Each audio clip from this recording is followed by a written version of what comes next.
Depreciation entry degrees in the value of fixed assets ಅಂತ ಹೇಳ್ತೀವಿ. Fixed assets ಅಂದ್ರೆ ಈಗ ಫರ್ನಿಚರ್ ತಗೊಂತೀವಿ, ಮೊಬೈಲ್ ತಗೊಂತೀವಿ, ಲ್ಯಾಪ್ಟಾಪ್ ತಗೊಂಡಿವಿ, ಕಂಪ್ಯೂಟರ್ ತಗೊಂತೀವಿ, ಎಲ್ಲವೂ ಕೂಡ ಫಿಕ್ಸ್ಡ್ ಅಸೆಟ್ಸ್ ಅಂಡರ್ ಅಲ್ಲಿ ಬರುತ್ತೆ. ಸೊ ಇದ್ರಲ್ಲಿ ಏನಾಗುತ್ತಪ್ಪ ಅಂದ್ರೆ ಇದು ವರ್ಷ ಕಳೆದಂತೆ ಇದ್ರ ವ್ಯಾಲ್ಯೂ ಕಮ್ಮಿ ಆಗುತ್ತೆ. ಈಗ ಲ್ಯಾಂಡ್ ಒಂದು ಬಿಟ್ಟು ಈಗ ಬಿಲ್ಡಿಂಗ್ ಕೂಡ ಡಿಪ್ರಿಸಿಯೇಷನ್ ಗೆ ಒಳಪಡುತ್ತೆ. ಸೊ 5%, 10%, 15%, 20%, ಅದೇ ರೀತಿಯಾಗಿ 40% ಇದೆ ಡಿಪ್ರಿಸಿಯೇಷನ್. ಸೊ ಇದು ಯಾವ್ಯಾವ ಒಂದು ವಸ್ತುವಿನ ಮೇಲೆ ಇದೆ ಅಂತ ಹೇಳಿದ್ರೆ, ಒಂದು ಈಗ ನಾವು ಬಿಲ್ಡಿಂಗ್ ಎಲ್ಲ ತಗೊಂಡ್ರೆ 5 ಇಂದ 10% ವರೆಗೆ ಡಿಪ್ರಿಸಿಯೇಷನ್ ಒಳಪಡುತ್ತೆ. ಅಂದ್ರೆ ನಾವು ಒಂದು ವಸ್ತುವನ್ನ ತಗೊಂಡಿರ್ತೀವಿ, ಅದನ್ನ ರಿಟರ್ನ್ ಮಾರಾಟಕ್ಕೆ ಹೊರಟ್ರೆ ಅದ್ರ ವ್ಯಾಲ್ಯೂ ಅಲ್ಲಿ ಕಡಿತವನ್ನ ಕಂಡುಕೊಳ್ಳುತ್ತೆ. ಸೊ ಅದನ್ನ ಏನಂತ ಕರಿತೀವಿ, ಡಿಪ್ರಿಸಿಯೇಷನ್ ಅಂತ ಕರಿತೀವಿ. ಈಗ ಮೆಷಿನರಿ ಕಾರ್ ತಗೊಂಡು ವರ್ಷಕ್ಕೆ 10% ಡಿಪ್ರಿಸಿಯೇಷನ್ ಆಗ್ತಾ ಹೋಗುತ್ತೆ. ಸೊ ಫೈನಲಿ ಯಾವುದು ಕೂಡ 0% ಆಗೋದಿಲ್ಲ, 1% ಡಿಪ್ರಿಸಿಯೇಷನ್ ಗೆ ಬಂದು ನಿಲ್ಲುತ್ತೆ. So decrease in the value of fixed assets ಅಂತ ಕರೀತಾರೆ.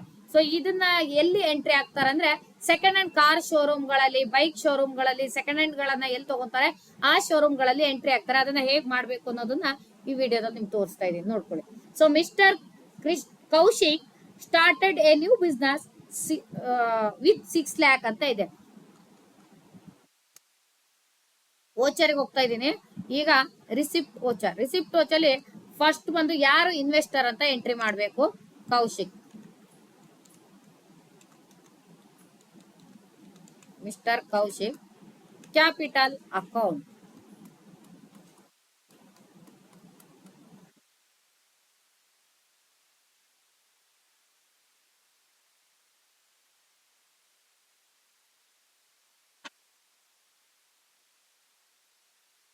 ನೆಕ್ಸ್ಟ್ ಲ್ಯಾಂಡ್ ಪರ್ಚೇಸ್ಡ್, ಲ್ಯಾಂಡ್ ಅನ್ನ ಖರೀದಿ ಮಾಡಿ ಆಗಿದೆ ಅಂದ್ರೆ ನಿಮ್ಮಿಂದ ಹಣ ಗೋಸ್ ಔಟ್ ಆಗಿದೆ ಅಂತ, ಹಣ ಹೊರಗೆ ಹೋಗಿದೆ, ಹಣ ಪೇಯ್ಡ್ ಆಗಿದೆ ಅಂದ್ರೆ ಯಾವಾಗ್ಲೂ ಪೇಮೆಂಟ್ ವೋಚರ್ ಅನ್ನ ಯೂಸ್ ಮಾಡಬೇಕು.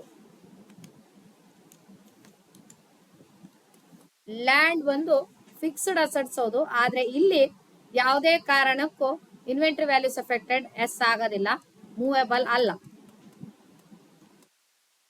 ಸೊ ಲ್ಯಾಂಡ್ ಎಷ್ಟು ಅಮೌಂಟ್ ಇದೆ ಅಂದ್ರೆ 2,50,000.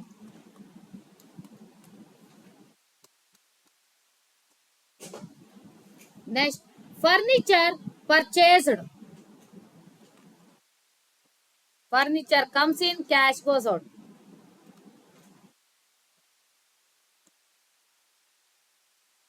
Inventory values are affected, yes. ಎಲ್ಲದಕ್ಕೂ ಕೂಡ ಇನ್ವೆಂಟರಿ ವ್ಯಾಲ್ಯೂಸ್ ಎಫೆಕ್ಟೆಡ್ ಎಸ್ ಹಾಕೊಂತ ಹೋಗ್ಬಾರ್ದು. ಯಾವ್ದಕ್ಕೆ ಎಸ್ ಬರಬೇಕು, ಯಾವ್ದಕ್ಕೆ ನೋ ಬರಬೇಕು ನಮ್ಗೆ ಟ್ಯಾಂಜಿಬಲ್ ಅಸೆಟ್ಸ್ ಎಲ್ಲವೂ ನೋ ಎಸ್ ಬರಬೇಕು, ಇಂಟ್ಯಾಂಜಿಬಲ್ ಅಸೆಟ್ಸ್ ಆದ್ರೆ ನೋ ಬರುತ್ತೆ. Next printer purchased.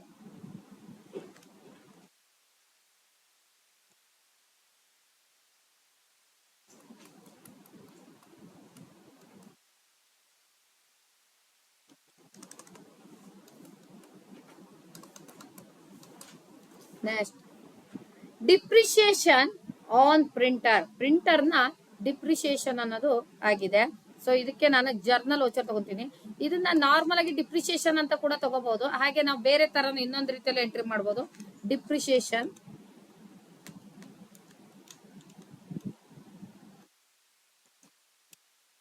On printer.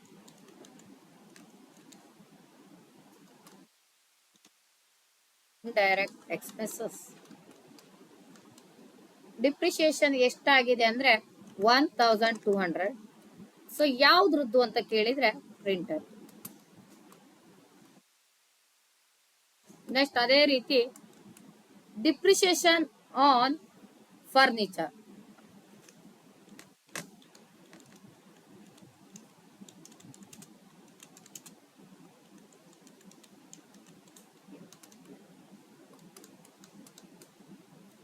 ಎಷ್ಟಾಗಿದೆ ಅಂದ್ರೆ 12,000.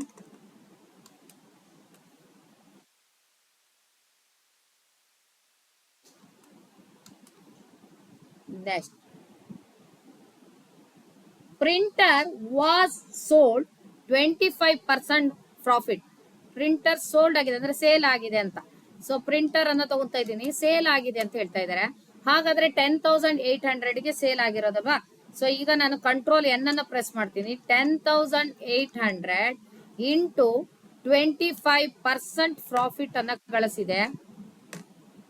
ಸೊ ಇವಾಗ 2700, 10,800 ಪ್ಲಸ್ 2,700 ಇಸ್ ಈಕ್ವಲ್ ಟು 13,500 ಆಗುತ್ತೆ. ಅದನ್ನ ನೀವು ಇಲ್ಲಿ ಎಂಟ್ರಿ ಹಾಕ್ಬೇಕು.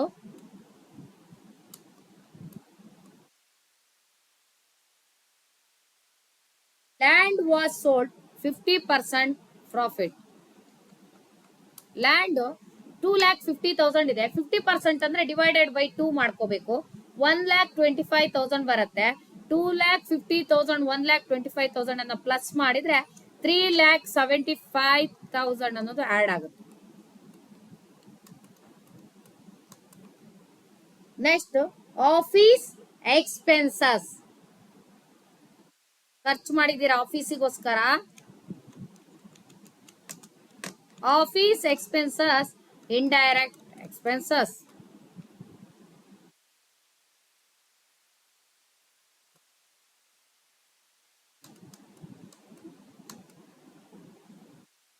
Office income. ಆಫೀಸ್ ಇನ್ಕಮ್ ಅಂದ್ರೆ ಆದಾಯ ಬಂದಿದೆ ಆಫೀಸಿಗೆ. Office income, indirect income.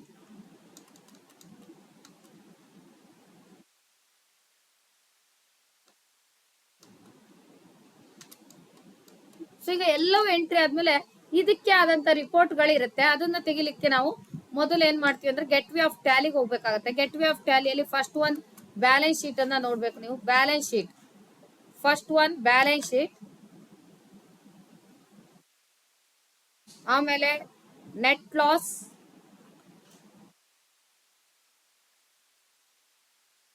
$8,200. Next trial balance, trial balance.